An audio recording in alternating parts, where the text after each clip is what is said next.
everyone. Welcome back to another edition of Movies That Move We. Today, we are talking about what do you want to call it? Buddy comedy?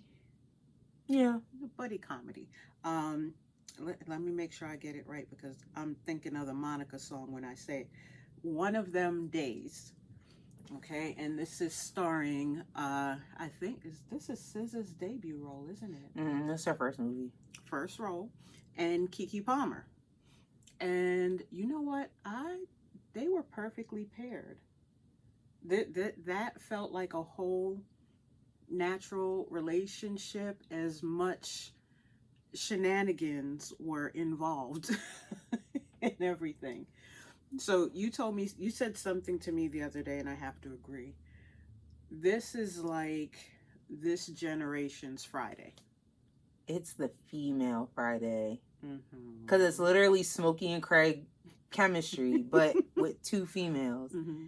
And they have that same chemistry because it's like Smokey was kind of like I don't care, let's just, YOLO, we're just going to take it how it is. And then Craig was kind of the more like, nah, man, like we got to think this out or whatever. And that's kind of the same energy like SZA and Keke had the whole film. So, So Keke's character Drew, which I love the way they spelled her name. That was cute. Oh yeah.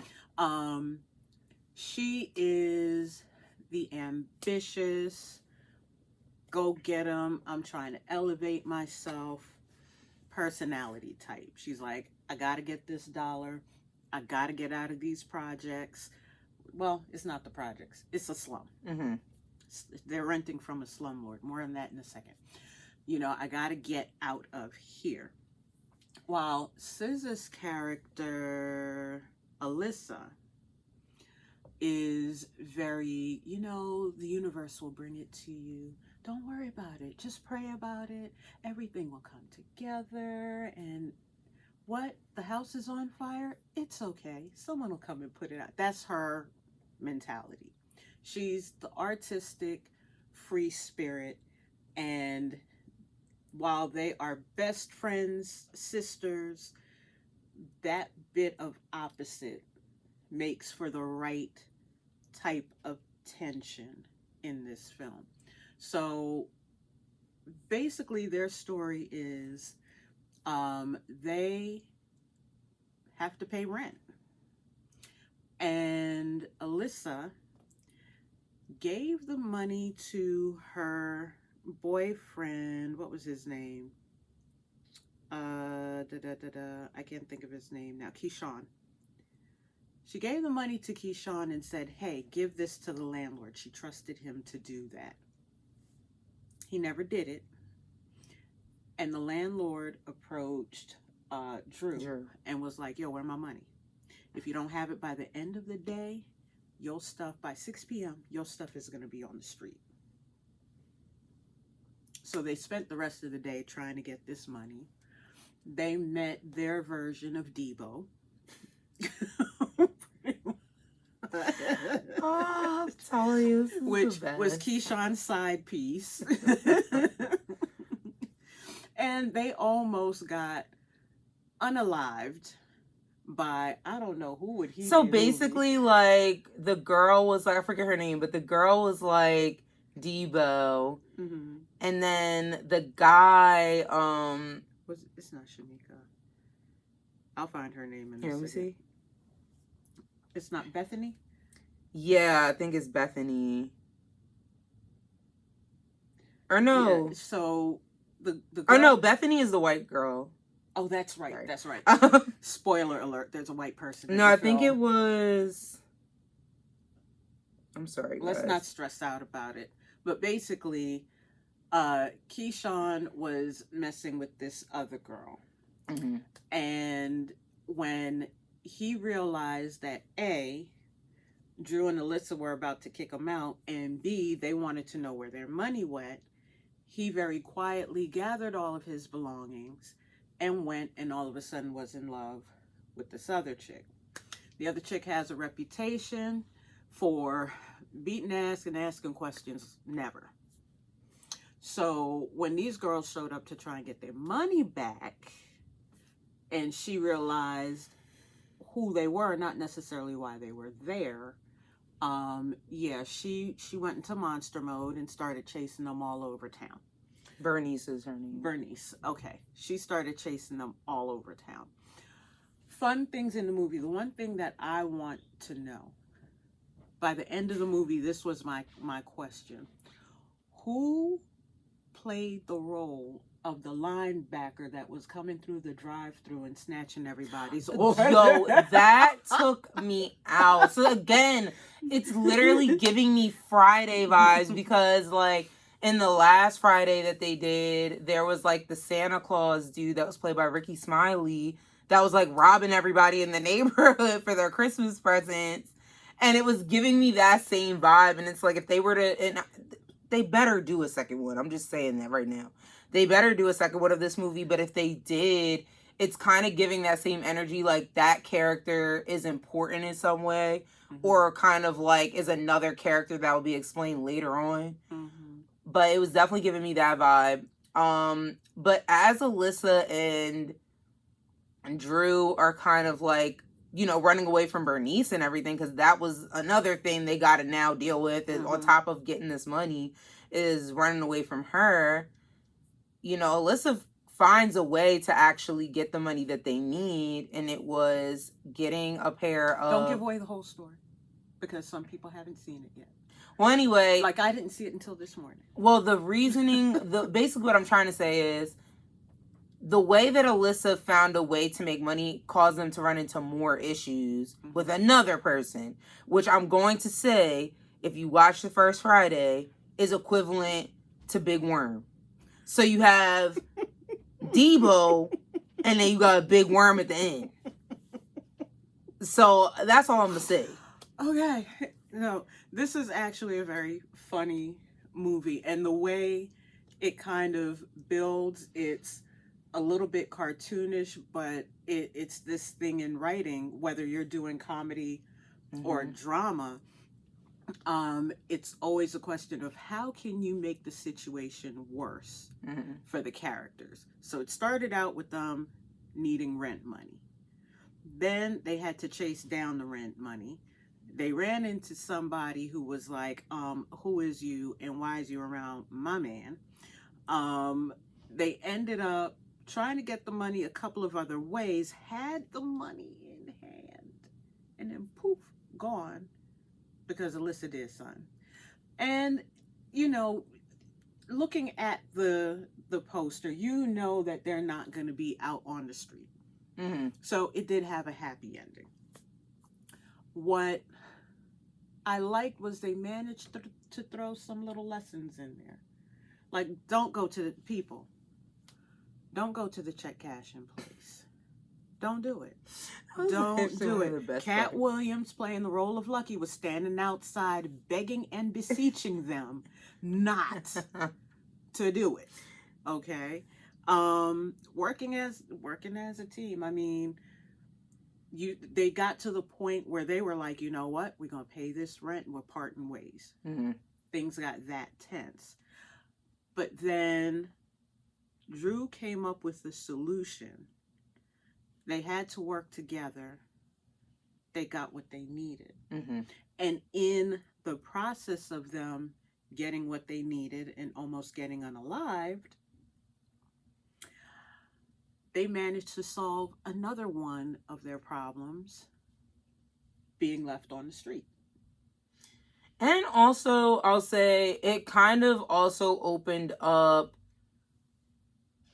just everything that was happening throughout the day too. The other two lessons I feel like that were learned was like the dynamic of their friendship and things that kind of like they saw in each other that was kind of negative, that hasn't been called out all this time. It's kind of like they both were kind of just glazing over the issues instead of like dealing with it head on.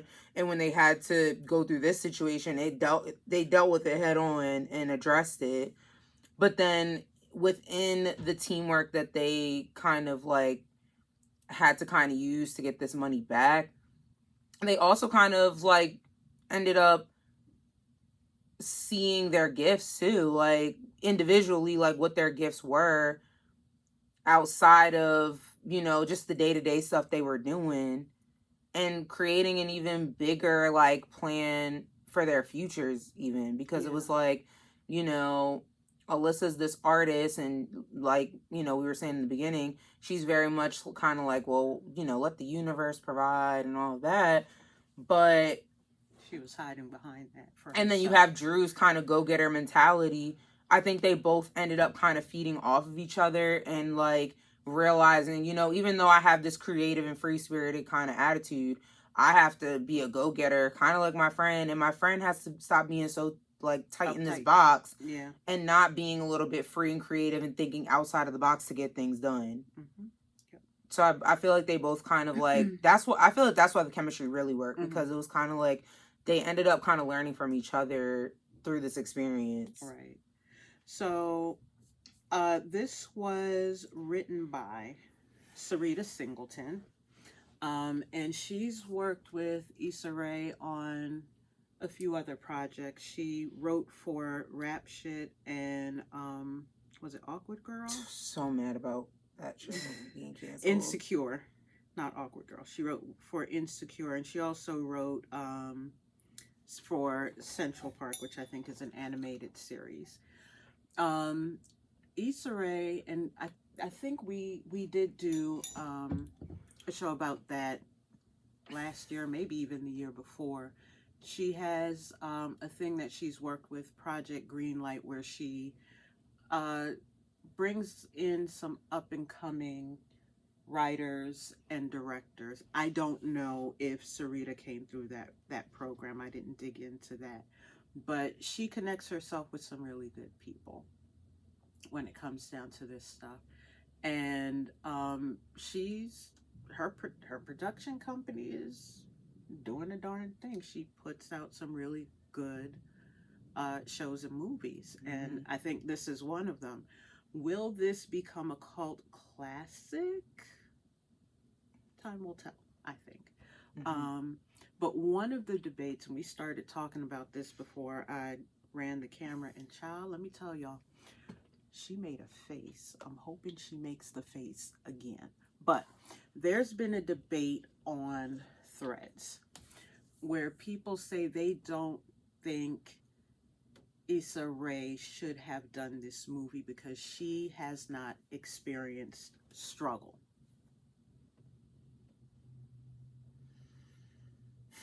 I just elaborate. And then like hearing that, because honestly, I'm not gonna lie, to begin with, I thought that Issa Rae was writer and producer of this, but now also hearing like she's not even 100% writing, or like she's not the only person with her hand in the pot here. Right. There's never just one person with their the hand thing in the pot. is that like what kind of irritates me with that comment is that like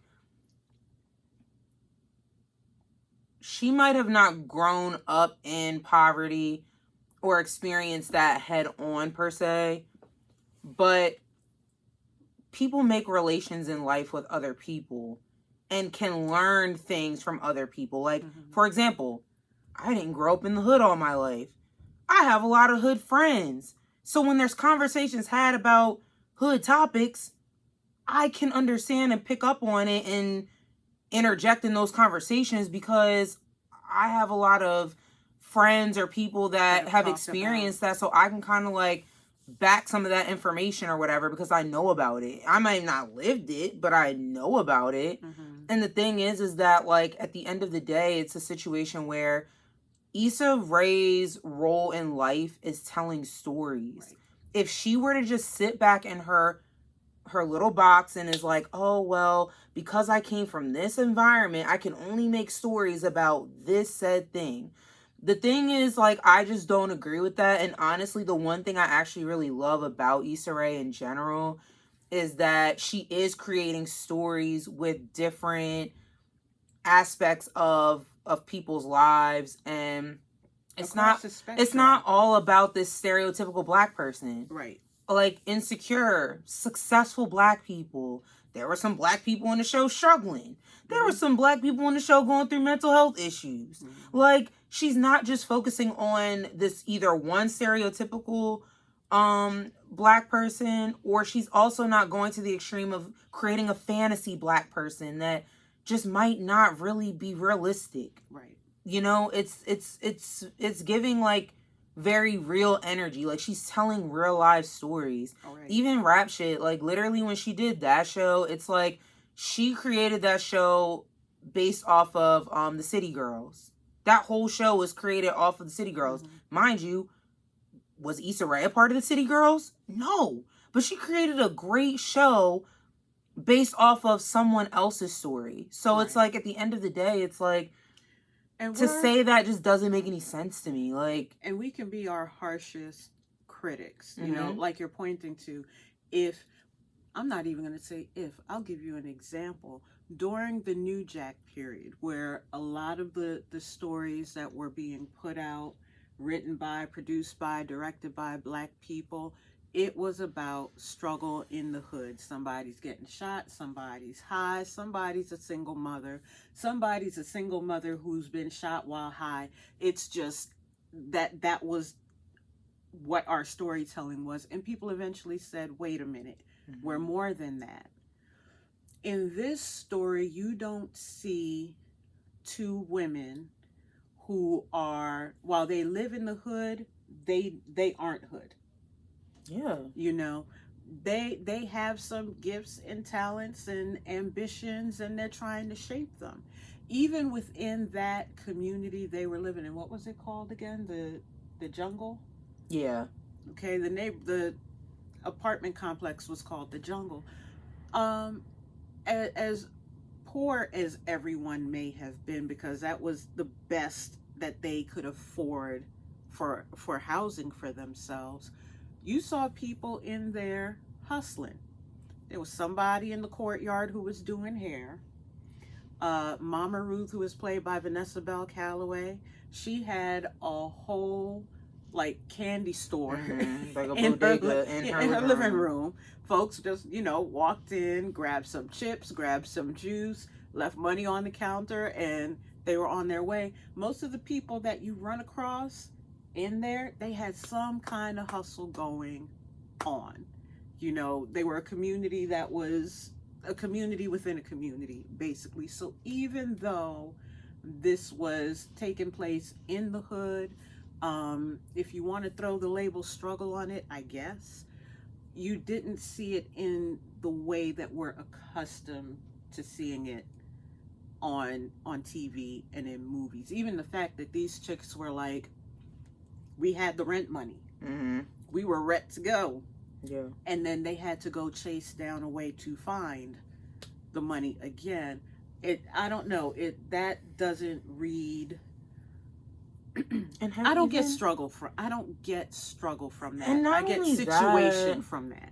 Yeah, and not only that, but it's like, also, like, even when you're talking about struggle in the hood and all that other stuff, it's like, I've met people from the hood that, if you're thinking stereotypically about somebody from the hood, and then you actually meet them and you hear about all the stuff they're interested in, they don't even like align with the stereotypical struggle or hood. Right. These people have talent, and they have huge ideas about certain stuff that you wouldn't even think somebody from the hood or they're struggling is thinking about. Or they have certain interests or things that they're into that isn't typical to what we see a hood person or a person that's struggling thinking about.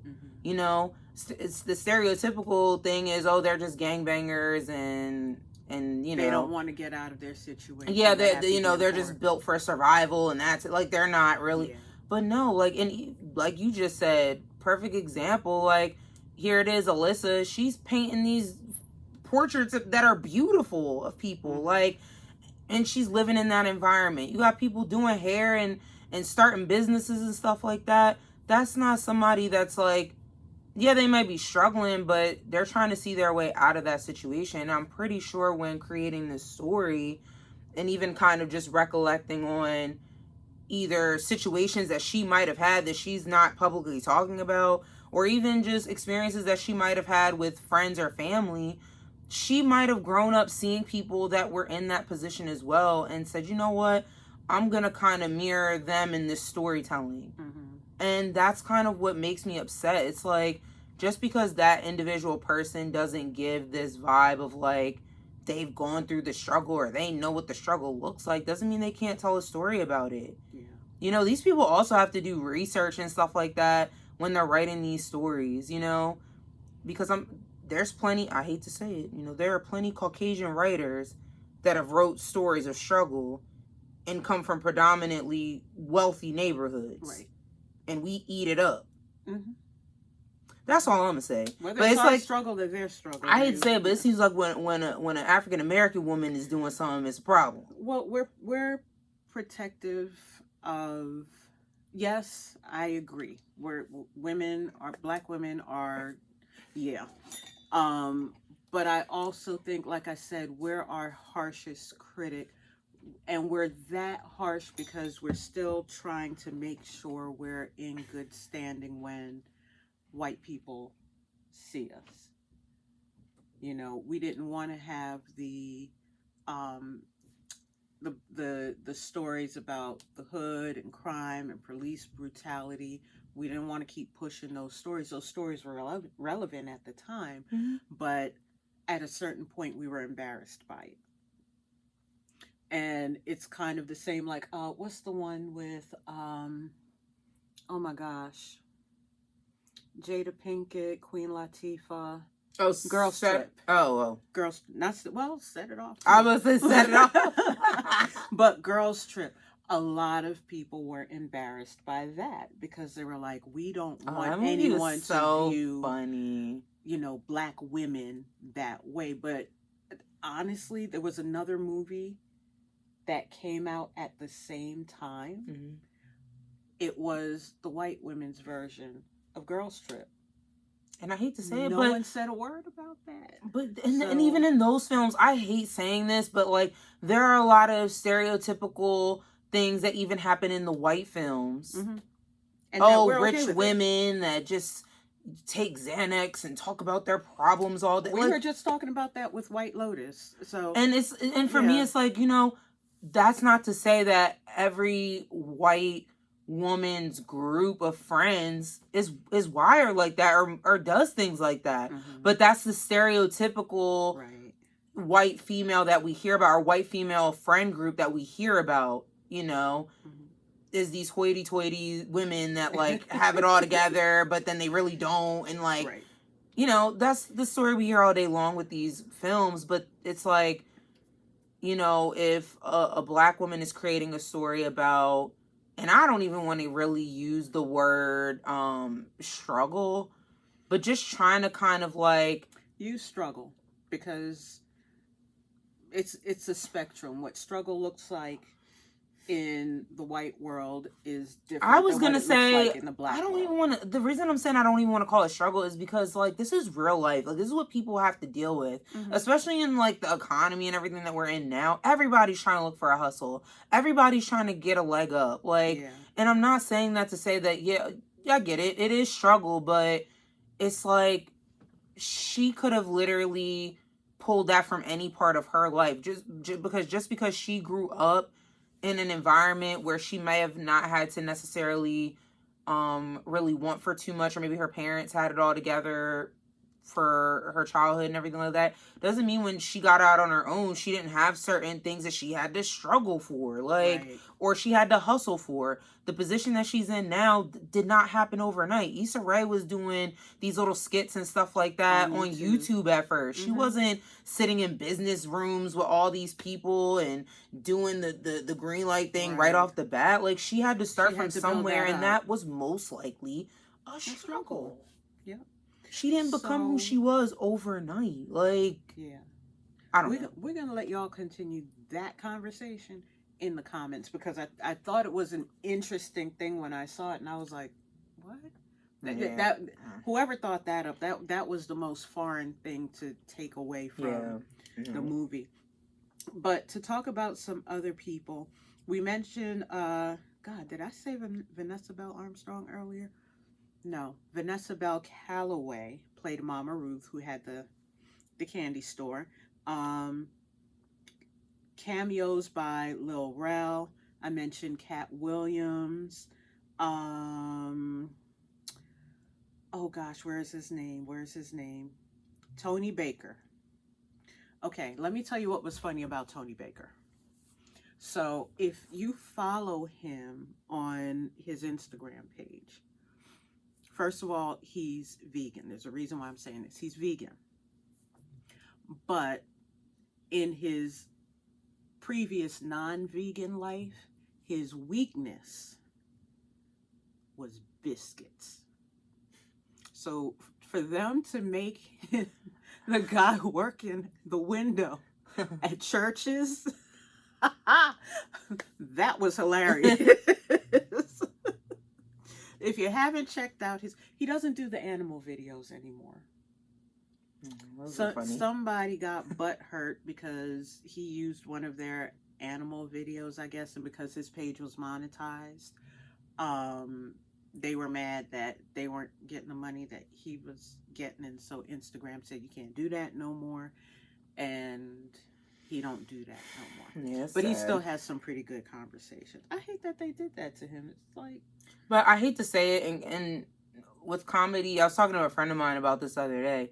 Comedy in general, the stuff that like we used to just think was like so funny and just like off the wall crazy but good as kids, it's now canceled, and oh, this isn't right, and you're gonna hurt somebody's feelings or trigger someone. It's like, and I get it, mental health is super important. I'm definitely somebody that advocates for it and thinks that it is important to keep that in mind, but at the same time, it's like comedy isn't what it used to be anymore, where you can just like joke around about something or heck, point somebody out in a comedy show, make fun of them a little bit, and they laugh about it and go about their day. It's like everybody gets so butthurt about everything now. We have to normalize that everything you read or hear is not about you.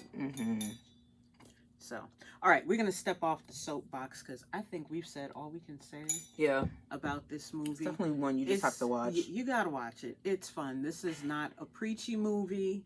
You know, those little lessons that they throw in there aren't beat you over the head type lessons.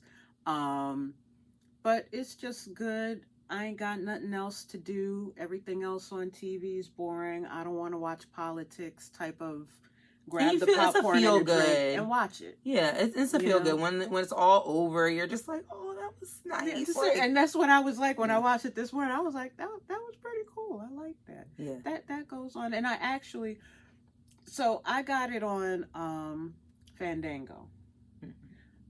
After I got it on Fandango, that's when they put it up on Netflix. Yeah. Had I been a little more patient. Well, it really wasn't you. It was me. Well, because I was like... She was like, she saw it, she loved it, she had to have it. I had to have it. That and Wicked, and then literally at the same time, they both got added to streaming. But I'm not mad about it because, again, I don't know about Wicked, but I know for one of these days, it's eventually that may be one that they're going to kind of take off of streaming, but... The funny thing is it's still in theaters in certain markets, which kind of surprised me. I figured it would be completely on streaming now, but it's because it did well, honestly. It really did very well.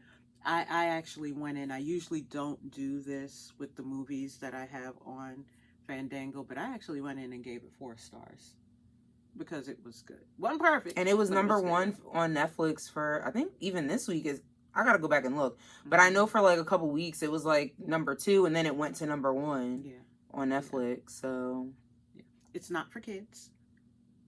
Yeah, no. Not I mean, maybe the older kids, like the teenagers. You can, they can understand it, but this isn't a comedy for kids. No. So, but anyway, that's all we have for today. Next week is Easter.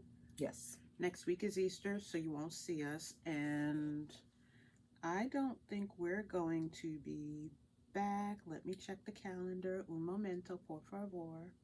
I'll take it in Spanish on Duolingo. We won't be back until, well, dang, we won't be back until May 18th. We're going to miss you. It's going to be a long time. We're going to be gone for a month. And then we'll be wrapping up the season shortly after that. Yeah. Okay. So until next month, wish you a happy Easter. We wish you a happy Mother's Day. And we'll see you in the summer. Bye.